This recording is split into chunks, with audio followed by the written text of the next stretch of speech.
या देवी सर्वभूतेषु मां कात्यायनी रूपेण संस्थिता। ओम नमस्तस्यै नमस्तस्यै नमस्तस्यै नमो नमः। जय माता दी। मेरे प्रिय भक्तों, आज हम आपको श्रवण कराएंगे षष्ठम दिवस मां कात्यायनी की अमर कहानी।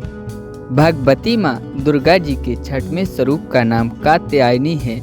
इनका कात्यायनी नाम पड़ने की कथा कुछ इस प्रकार है। कत नामक एक प्रसिद्ध महर्षि थे। उनके पुत्र ऋषि कत हुए। इन्हीं कत के गोत्र में विश्व प्रसिद्ध महर्षि कात्यायन उत्पन्न हुए थे। इन्होंने भगवती पराम्बा की उपासना करते हुए बहुत वर्षों तक बड़ी कठिन तपस्या की थी। उनकी इच्छा थी कि माँ भगवती उनके घर पुत्री के रूप में जन्म लें। माँ भगवती ने उनकी यह प्रार्थना स्वीकार कर ली थी।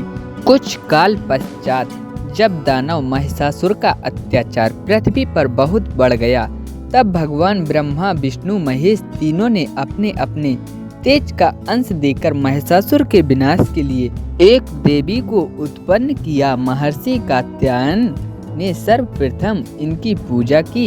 इसी कारण से यह कात्यायनी कहलाई। ऐसी भी कथा मिलती है कि ये महर्षि कात्यायन के यहाँ पुत्री रूप से उत्पन्न हुई थी। अश्विन कृष्ण चतुर्दशी को जन्म लेकर शुक्ल सप्तमी, अष्टमी तथा नवमी तक 3 दिन इन्होंने कात्यायनी ऋषि की पूजा ग्रहण कर दसवीं को महिषासुर का वध किया था।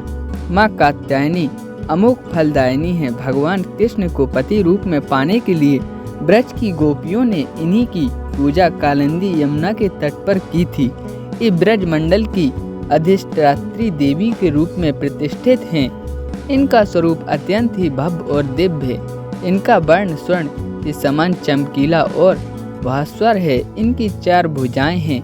माताजी का दाहिनी तरफ का ऊपर वाला हाथ अभय मुद्रा में है तथा नीचे वाला वर मुद्रा में है। बाईं तरफ के ऊपर वाले हाथ में तलवार और नीचे वाले हाथ में कमल पुष्प सुशोभित हैं। इनका वाहन सिंह है। नव दुर्गा के छठवें दिन इनके स्वरूप की पूजा उपासना की जाती है। उस दिन साधक का मन आज्ञा चक्र में स्थित होता है। योग साधना में इस आज्ञा चक्र का अत्यंत महत्वपूर्ण स्थान है। इस चक्र में स्थित मन वाला साधक माँ कात्यायनी के चरणों में अपना सर्वस्व निवेदन कर देता है।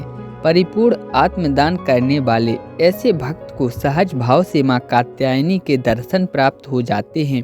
माँ कात्यायनी की भक्ति और उपासना द्वारा मनुष्य को बड़ी सफलता से अर्थ, धर्म, काम, मोक्ष चारों फलों की प्राप्ति हो जाती है।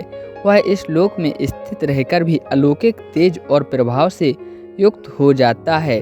उसके रोग, शोक, संतान, भय आदि सर्वदा विनष्ट हो जाते हैं। जन्म जन्मांतरों के पाप को विनष्ट करने के लिए माँ की पूजा उपासना से अधिक सुगम और सरल मार्ग दूसरा नहीं है। इनका भक्त निरंतर इनके सान्निध्य में रहकर परम पद का अधिकारी बन जाता है। भगवती देवी माँ श्री कात्यायनी माता जी के चरणों में शत शत नमन है। जय माता दी।